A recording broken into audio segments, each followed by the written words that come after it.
m'appelle François Gidet, je viens d'une haute école de Bruxelles qui s'appelle la HE2B, Haute École de Bruxelles et Brabant. Et je travaille aussi une partie de mon temps de travail dans le cadre d'un laboratoire de recherche qui s'appelle CERISES, ça veut dire Centre d'études et de recherche sur les interventions socio-éducatives. Aujourd'hui, je vais vous parler d'un des projets que nous avons dans ce laboratoire, qui est le projet BION.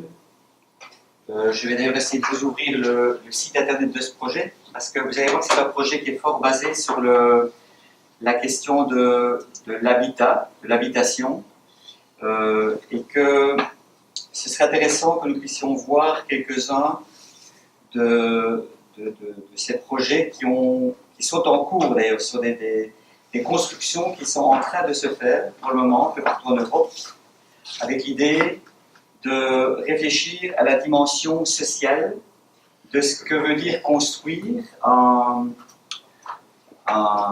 bâtiment, une construction, un service, et aussi comment les gens peuvent-ils être mêlés de plus près au fait de construire un endroit où on va vivre, hein, dans le cas de l'habitat par exemple, mais aussi un endroit où on va travailler dans le cas de l'institution du social, éventuellement un lieu d'hébergement pour des personnes.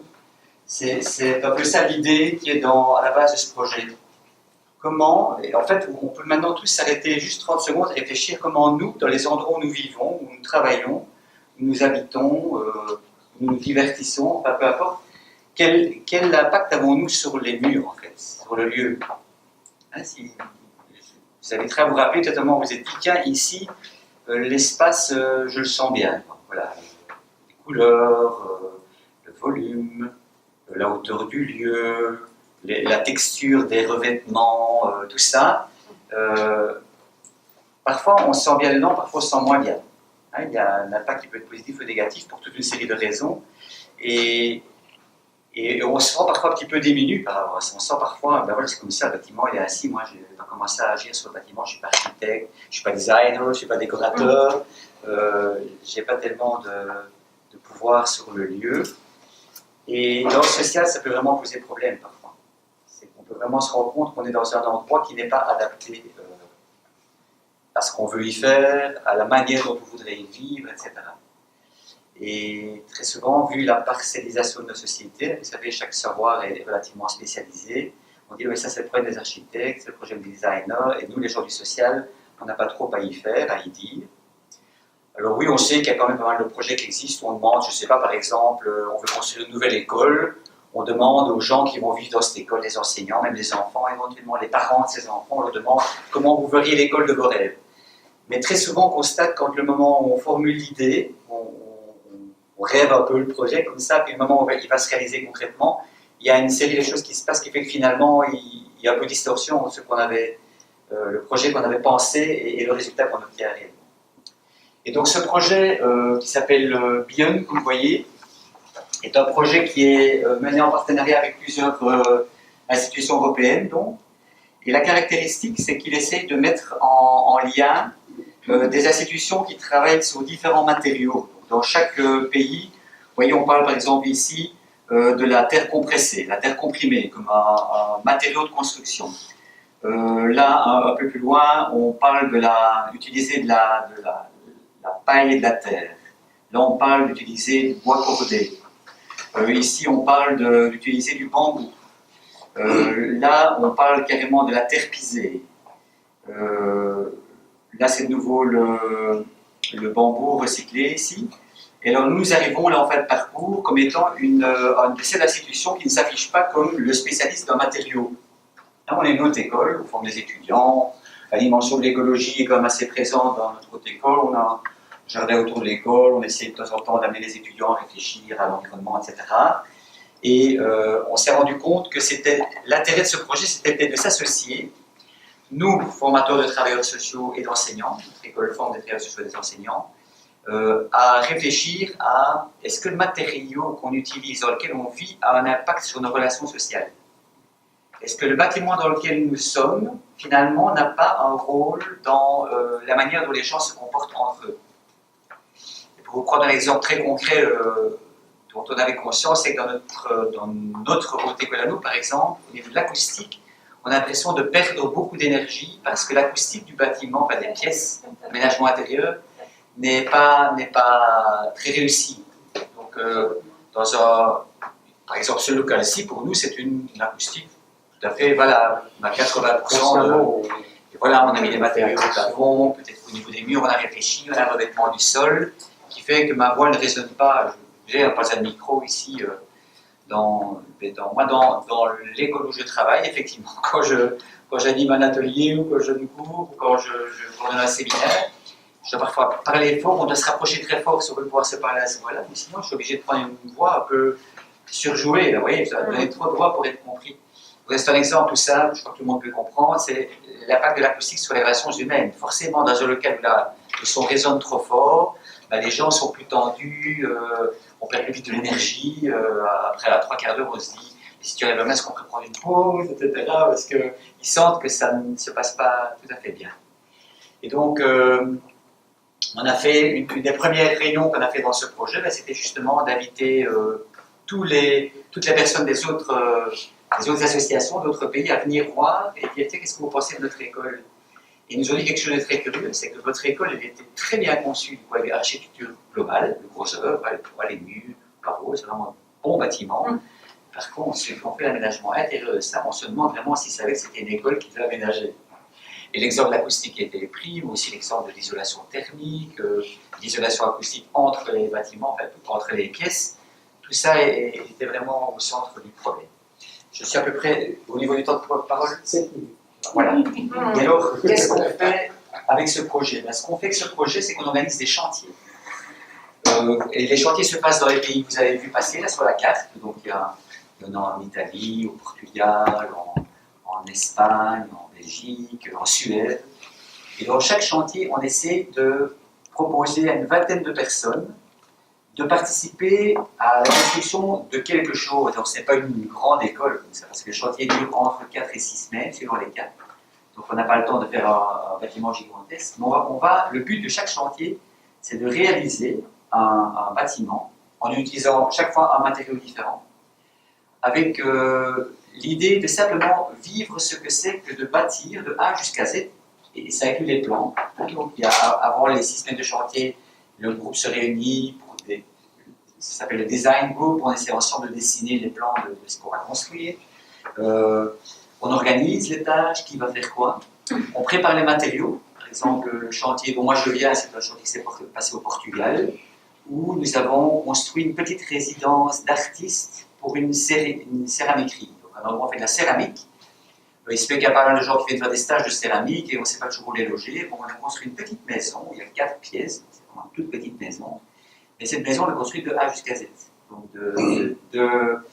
des fondations, les murs, qui dans ce cas-là étaient faits en briques compressées. Ce n'est pas des briques comme on les connaît, à du, c'est de la terre qu'on compresse. On a compressé nous-mêmes ces briques. Et avec ces briques, on a construit donc, les murs de cette maison. On a même fait des voûtes. Et avec les briques en question, avec un moment de suspense quand on enlève, vous savez, quand tout ça va tenir. Donc on connaît toutes ces petites angoisses des constructeurs à échelle raisonnable, on ne risque pas grand-chose, parce qu'on peut rater un chantier, peut-être certains ne seront pas terminés, mais celui-là il est terminé. Cette maison, cette résidence d'artiste, c'est vraiment un peu pompeux pour ce qu'on a fait, mais voilà, il y a 4 personnes qui pourront dormir là-dedans dorénavant. On l'a réalisé de A jusqu'à Z. Et on essaye donc là-dedans, donc les différents responsables des matériaux, ben, ils gèrent la question matériaux, comment il faut utiliser la terre, etc. Et notre rôle là-dedans, le CERISES, donc le laboratoire de recherche de notre école, c'est d'observer les interactions sociales. Ces gens-là qui pensent à ce qu'ils aimeraient réaliser comme bâtiment, qui construisent ce bâtiment, qui doivent interagir pour prendre des décisions, il y a quelque chose à gérer au niveau d'un groupe de co-constructeurs. On appelle ça la dimension sociale et participative de la construction. Et je crois que je conclurai par ça pour maintenant, que pourra discuter par après, c'est que notre idée, c'est que cette compétence de se réapproprier des qualités de construction, le but, c'est pas que tout le monde devienne architecte, entrepreneur, etc., mais c'est qu'il puisse, en faisant ce genre d'exercice, agir sur son environnement en disant mais ça serait possible de changer ceci, d'améliorer cela, de ne pas toujours devoir attendre qu'il y ait au niveau des budgets, au niveau de quelque chose qui se passe. se réapproprier des compétences de construction qui faisaient finalement partie des compétences de base des êtres humains, hein, savoir se faire à manger, savoir aménager son habitat, savoir se vêtir, sur des choses qu'on a un peu perdues dans la société industrielle, forcément, parce que tout était spécialisé. Et on se rend compte que, par exemple, grâce à ça, on a un exemple à Bruxelles, des personnes qui sont dans la rue, des personnes sur la grande précarité du logement, peuvent mieux participer à ce que pourrait être leur logement, et on a des exemples maintenant de logement collectif. Avec cette philosophie-là, on arrive à dire aux gens, mais et si vous deviez le faire, comment est-ce que vous le feriez? Et peu à peu, ça réallume un intérêt pour un projet collectif, et donc on a de ces personnes qui réussissent à se reconstruire dans la vie. Voilà, en résumé, ce que j'ai à vous dire. Est-ce que j'ai retiré mon temps de travail, ou bien de parole, ou est-ce que je peux encore un peu y aller? Tu peux aller, c'est déjà 10 minutes. J'ai encore 10 minutes. Oui, 2. Ah, j'avais compris, j'ai plus Parce que que non, c'est en haut. Si j'ai bien compris, tu es à 11 minutes. J'ai encore 11 minutes, mais c'est merveilleux. Tu es à... Voilà. Alors, peut-être vous parler un petit peu de comment les projets s'organisent. Donc, le premier projet qu'on a fait, c'est un projet, donc tout ceci se passe dans le cadre d'un programme Erasmus+, donc c'est l'Europe qui finance ce genre de réflexion. Vous avez sûrement entendu parler peut-être, enfin, les Européens connaissent, mais les Québécois moins. Mais nous avons donc un programme Erasmus+, qui essaye d'encourager les différents pays à croiser notre expérience. Donc à se dire, tiens, vous, comment vous travaillez le social, par exemple, dans votre pays, et essayer un peu de voir comment d'autres pays font le même genre de travail en discutant. C'est ce qu'on appelle faire un projet international, avec l'idée que, en voyant comment les autres travaillent, on est obligé de se poser des questions, mais pourquoi ils travaillent si différemment? Pourquoi ils font le même travail que nous avec d'autres techniques? Alors, ça c'est l'exemple dont tu as parlé, là. Voilà, c'est ça, je vous montre un peu l'histoire. Des briques cuites. Ça, ce sont les fameuses briques crues. Ah, donc ce sont des briques de terre crue, et on appelle ça exactement de la terre compressée, c'est-à-dire on passe 2-3 jours au début à faire des essais de composition de la terre, exactement comme quand on veut faire de la sculpture, ou quand on veut faire même du modelage de terre. On sait que la consistance de la terre est très importante pour le résultat qu'on va obtenir. Et donc on passe un certain temps à doser la terre, on a même un petit laboratoire qui nous permettait de faire des essais, de voir après 2 heures, après 3 heures, après 4 heures comment la terre évolue. Parce que ces briques-là, ce sont des matériaux qu'on a beaucoup utilisés dans le temps, et qu'on utilise encore actuellement dans l'agriculture de nez. On s'est rendu compte que c'était des briques qui avaient à l'intérieur du bâtiment un impact très favorable. On est proche de l'argile en fait. Avec une brique en terre crue, c'est un peu comme si on avait construit en argile. Vous savez que l'argile est un matériau avec lequel le corps humain résonne bien. Il y a entre l'argile et le corps humain une sorte de bonne entente. En général, il y a moins d'allergie. Voilà, une bonne entente, au sens un peu intuitif du mot. Hein. Mais les gens qui vivent dans un environnement avec argile, il y a moins d'allergie, il y a moins de maladies. Enfin, ça améliore la qualité de vie des gens. Donc c'est bien sûr un des sous-entendus de cette technique-là. Utilisons l'argile pour faire ça, mais ici c'est de la terre, il n'y a pas que de l'argile. Il y a beaucoup d'argile dedans. Mais il y a d'autres composants qui sont nécessaires pour que les voûtes elles tiennent, par exemple. Là, quand on a des voûtes pareilles, vous imaginez, là c'était le jour où voilà, vous avez là encore un support, on a enlevé ça, et il s'agissait que ça tienne, parce que tout le reste du corps va tenir là-dessus. Donc vous avez un bel exemple de compromis entre, au niveau de la santé humaine, l'argile est un matériel idéal, mais en même temps, il faut que ça soit assez solide, parce que c'est juste de l'argile, ça n'aurait jamais fait une voûte et une toiture. Il faut trouver quelque chose qui soit un combiné raisonnable. Donc on appelle ça la terre compressée. Et alors, là par exemple, ce moment-là du chantier, c'est un moment où on voit que les personnes ont déjà placé les voûtes et sont en train de construire le haut des murs qui va leur permettre d'avoir une toiture qui tient. On voit ça ici aussi par exemple, les voûtes ont été placées, bien, on construit la suite du mur. Et alors, chaque fois qu'il y a une étape du chantier qui est réalisée, on en profite pour essayer d'expliquer quel est l'enjeu de cette étape du chantier.